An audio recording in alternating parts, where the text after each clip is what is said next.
1917 था वो साल जब पहली बार के लिए साउथ अमेरिकन एक थिएटर में दिखाया गया था एक 70 minute long animated feature film. Without a doubt ये सबसे पहला एनिमेटेड कंटेंट नहीं था, लेकिन इसी विकास के बाद से एनिमेशन दुनिया में फैल गया और उसके बाद लगभग 1940 से ही इस एनिमेशन के पीछे कैटलिस्ट के रूप में काम किया वॉल्ट डिज्नी ने, और एज अ रिजल्ट लगभग एक सेंचुरी बाद आके एनिमेशन सक्सेसफुली ग्लोबलाइज हो चुका है। और एज ऑफ 2022 हम जिस एनिमेशन मीडियम को सबसे ज्यादा प्रेफर करते हैं वो है और कोई नहीं बल्कि जापानीज एनिमेशन एके एनिमे। लेकिन इतने सालों तक मेहनत के बाद एनिमे को एक सक्सेसफुल ग्लोबल मीडियम बनाने के बावजूद भी कैसे खुद एनिमे इंडस्ट्रीज ही अपनी इस ग्लोरी को तबाह कर रहे हैं, उसके बारे में आज हम इस वीडियो में बात करने जा रहे हैं। तो बिना वक्त गवाए चलिए शुरू करते हैं आज का वीडियो।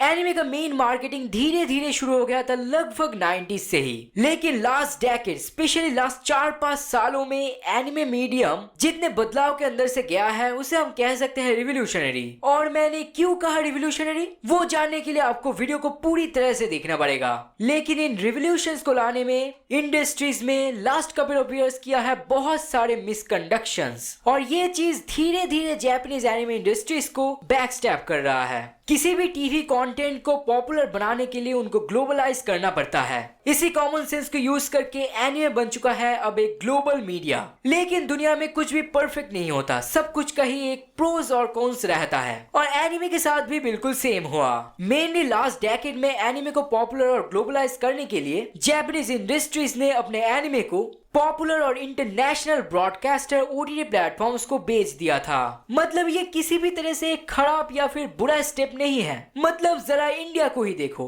आज से लगभग 3-4 साल पहले ज्यादातर लोगों को एनिमे के बारे में पता ही नहीं था, लेकिन एज ऑफ 2022 अगर आप देखें तो फिर आपको पता चलेगा कि बहुत लोगों को पता है एनिमे क्या है। एनिमे फिल्म्स थिएटर्स में रिलीज तक हो रहा है, और सबसे खास बात बॉलीवुड वाले भी पब्लिसिटी के लिए खुद को एनिमे से कंपेयर कर रहे हैं। और ये यही पर ही नहीं रुकता, लेकिन इस सब के वजह से ही जापानीज इंडस्ट्रीज को अब बहुत ही भारी कीमत चुकाना पड़ रहा है। अराउंड 2014 को एनिमे के लिए जापान को ओवरसीज मार्केट से रेवेन्यू होता था सिर्फ 19% ऑफ ओवरऑल रेवेन्यू, लेकिन अब 2021 के बाद जाकर आके ये रेवेन्यू 50% से भी ज्यादा हो गया है। इसका मतलब सिर्फ ये नहीं है कि इंटरनेशनल लाइसेंसर जितने इंडस्ट्रीज को पे करते हैं वो लोकल लाइसेंसिंग से भी ज्यादा है।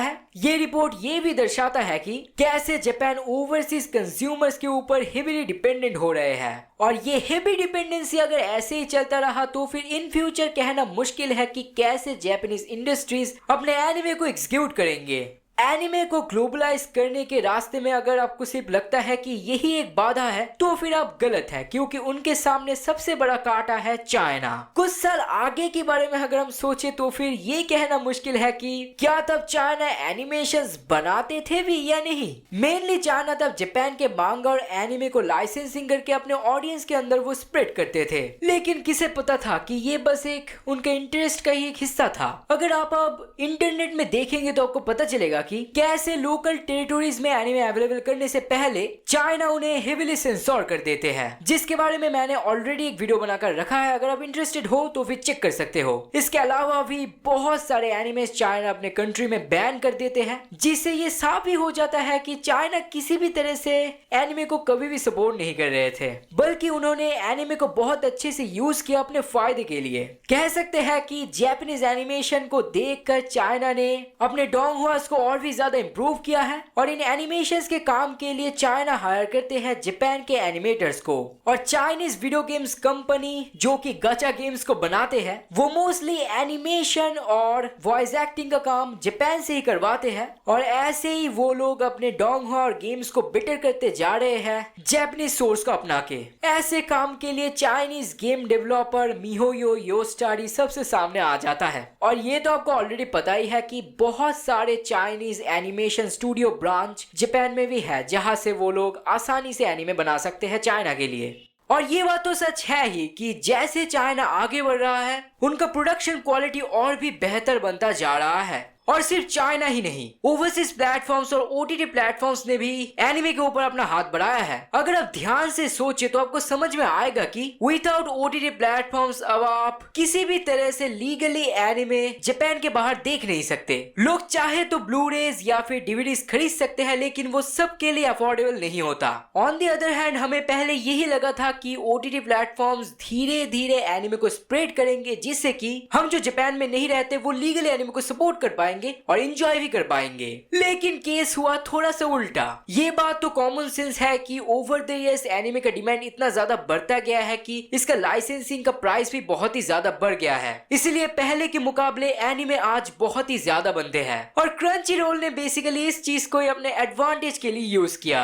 मेनली 2019 से ही नेटफ्लिक्स के स्ट्रेटेजी को कॉपी करके क्रंची रोल ने कुछ एनिमेस के सामने क्रंची रोल ओरिजिनल लिखना शुरू कर दिया। इसका मेन कारण ये है कि क्रंची रोल खुद फैसला लेना चाहते हैं कि कौन से सोर्स को एनिमे एडप्टेशन मिलना चाहिए। 2019 में the rising of the shield hero anime adaptation का मेन डिसीजन लिया था क्रंची रोल ने। बाहर से देखने में ये सही लग सकता है, लेकिन देखिए लगभग 3 साल हो चुका है, लेकिन rising of the shield hero का अनाउंस सीजन 2 और 3 अभी तक स्क्रीन में नहीं आया। और थैंक्स टू क्रंचीरोल हमें देखने को मिला एग्जाम का एक लाजवाब एनिमे एडप्टेशन, और साथ ही साथ देखने को मिला कुछ वेबटून एडप्टेशंस, जिसके अंदर था Tower of God, God of High School, Noblesse, लेकिन एडप्टेशन था एकदम बिलो पार। ऐसा मेनली होता है इंटरनेशनल कोलैबोरेशन के दौरान, जब ज्यादातर मेंबर्स को एनिमे प्रोडक्शन के बारे में ज्यादा कुछ पता ही ना हो। इसका मेन एग्जाम्पल है एग्जाम, और इसके बारे में मैंने वास्टली एक वीडियो में बात किया था। अगर आप इंटरेस्टेड हो तो फिर आप चेक कर सकते हो। क्रंचीरोल के इस ओरिजिनल एनिमे चीज को लेकर बहुत कुछ बोलने लायक है, लेकिन मैं उन सब डिटेल्स में नहीं जाऊंगा। नेक्स्ट पे अगर हम एनिमे स्टूडियोज के बारे में पर्टिकुलरली बात करें तो फिर आपको तो पता ही होगा कि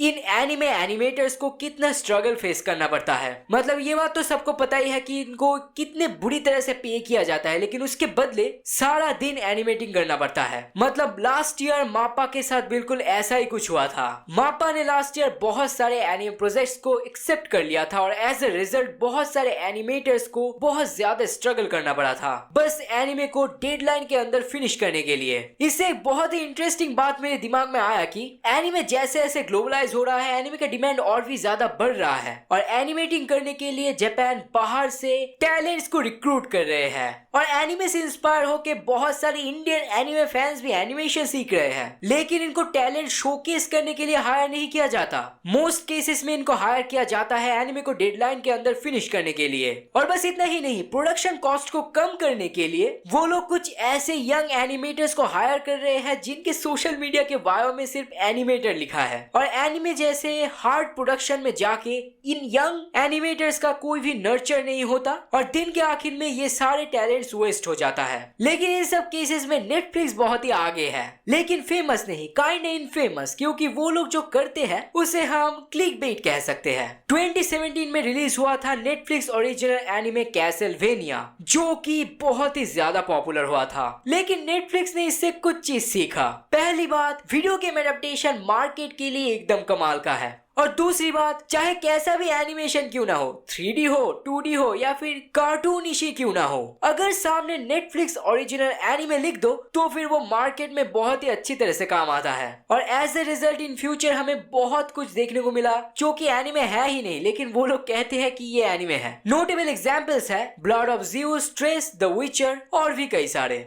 इंटरेस्टिंग चीज ये है कि इनका एनिमेटिंग जापान में भी नहीं होता, फिर भी बस मार्केटिंग के लिए एनिमे वर्ड को इस्तेमाल किया जाता है। और as a result cartoon network, Warner Bros जैसे बड़े बड़े इंडस्ट्रीज ने भी फैसला लिया है अपने ओरिजिनल एनिमे बनाने की, जिसके बारे में मैंने इस वीडियो में बात किया है। अगर आप इंटरेस्टेड हो तो फिर चेक कर सकते हो। ओटीटी प्लेटफॉर्म्स को लेकर सिर्फ यही प्रॉब्लम नहीं है, वो लोग मेनली फोकस करते हैं एजी, एक्शन या फिर शोनेन टाइप ऑफ एनिमे के ऊपर। आपको कभी भी प्योर स्लाइस ऑफ लाइफ या फिर रोम कॉम जैसे एनिमे इनके ओरिजिनल प्रोडक्शन में देखने को नहीं मिलेगा। मेनली इन कारण की ही वजह से एनिमे इंडस्ट्री धीरे धीरे डाउनफॉल की तरफ जा रहे हैं। लेकिन इन कंक्लूजन मैं एक और इम्पोर्टेंट चीज कहना चाहूंगा कि जापानीज इंडस्ट्री जितने भी डाउनफॉल की तरफ क्यों न जाए, एनिमे का ट्रेंड कभी भी रुकेगा नहीं। इन अप्स एंड डाउन्स के मदद से ही एनिमे आगे बढ़ता रहेगा। अगर हाइपोथेटिकली किसी तरह से जापान ना बना पाए तो फिर चाइना बनाएंगे, अमेरिका बनाएंगे, लेकिन एनिमे कभी भी नहीं रुकेगा। इसलिए एक ट्रू एनिमे एनिमे फैन होने के नाते अगर आप एनिमे का हिस्सा बनना चाहते हो